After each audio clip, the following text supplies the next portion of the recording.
Well, I'm sitting with Landie in her car because it's blowing like a million miles an hour outside. And Landie's just won the Salomon Sky Run in the 100k in the Landie Grey area. And interesting race. We're just going to have a quick catch up with Landie just to check how things went. Landie, congratulations. Thanks, Jeff. It was an interesting number of hours out for you. Just tell us a little bit about the background quickly. That you were on track for a really good time and an interesting day. Yeah, no, Jeff, the Sky Run is always one of those events where you can't really say how it's going to pan out. The weather in those mountains can change within seconds, and that was definitely the case again this year. I decided I was going to run my own race. I had a certain time in mind that I wanted to do, and I wasn't sure if there was going to be anyone. You know, you always tend to hook up with someone on the Sky Run. It's not a race that you really, or a journey that you really want to complete alone. But this year I just found myself in between two groups. The leading men were just too fast for me, and the second group of men were just a little bit too slow for my pace. So from about 30 k's on, checkpoint 3 Snowdon, I decided to just run my own race. I was confident with the navigation, and from there on I managed really well. Had a good day out. Each checkpoint I was sort of still on pace for the sub 16 that I wanted to do. And the weather was actually not too bad initially. It was quite cold, but it was good running conditions and beautiful up in those mountains. I was really enjoying myself, and I got into Ballach, which is the official sort of area where you can get assistance from your seconds, and I got in there and I was all excited, and I was alone, and most people were quite surprised because women don't normally do the race alone, just because of the nature of the event and self-navigation. So eventually I just decided I've done it before, and there's no point in me sitting and waiting for someone now and trying to run with them. And I was feeling good, so I set off, and there I went, and everything went okay until I reached checkpoint 7. That's the famous bridle path, and I was doing fine up there, and it was quite a long haul. And then after about another 10 k's, the weather really started to change. It was getting very cold, and the wind chill factor was something quite enormous up there. It was about, I think the elevation there is like 2,800.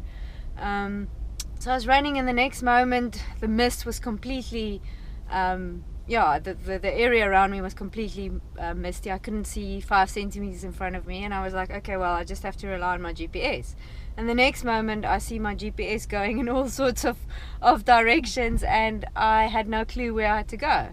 And eventually I just I was like running up and down like a mad woman, and not knowing which way I have to go, because it's easy if you can see. Then I wouldn't have even needed a GPS, because I've been there before, so you know at least for what you're aiming. But there was no beacon that I could actually move towards.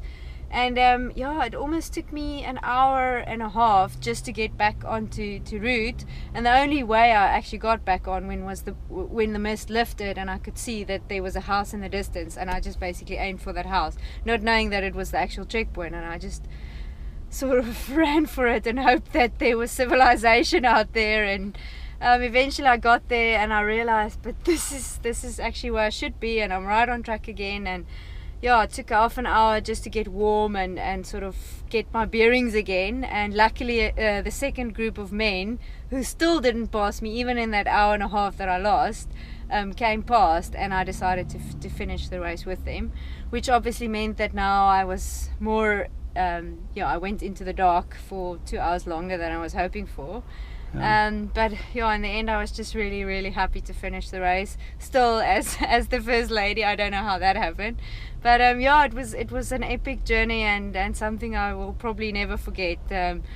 I learned so much about about how quickly things can change. You're right on track for something, and you're confident, but then you must just never forget that you're out in the mountains and anything can happen, and you must just always be prepared. And I think the fact that I had all my warm kit, and I put it on before I got cold, that actually saved me from just like sort of getting hypothermic up there. Just a question, when you were in that stage where you were completely lost, were you still thinking about the race, or was your mind at that stage just thinking, well, now I've just got to start thinking about surviving this? And was there real concerns for your safety, or did you keep thinking the race? No, Jeff, I have to be honest with you. The first half an hour, I was sort of still thinking, no, I'm just a little bit lost. I'll find the route now. But after an hour of no idea, and just moving further and further from the actual GPS line, and not knowing why suddenly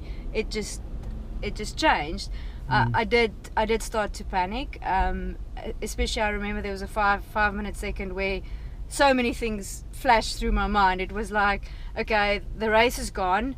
Now you are cold. You don't have cell phone signal. No one knows where you are. It's getting dark soon. All these things start going through your mind, and you have no idea how you're actually going to get out there. I honestly at one point started really saying my prayers and just hoping that things will change. But at that point, because you're in that situation, you can't really see what will happen in an hour, so you do start to panic. And luckily, the one thing I did do is I did try and stay warm, because as soon as I stopped, I realized my body temperature was going down significantly, and that's when I put all my gear on, my gloves and my rainproof jacket, my waterproof jacket and everything, just to make sure that I don't actually get stuck there and no one knows where I am, because I was completely off route. It's not like the second group would come or stumble across me. So luckily I did manage to keep my head a little bit, but there were moments where I was like, whoa, I don't know how this is going to end for me. There we go. So the 3 lessons is: get warm before you get cold. Make sure, keep your head, I think, was another key thing. And the other thing is trail running, always be over prepared, I think. I think for me the lesson I've learned is just always take a backup GPS, because if one decides to go bonkers, then you have another one.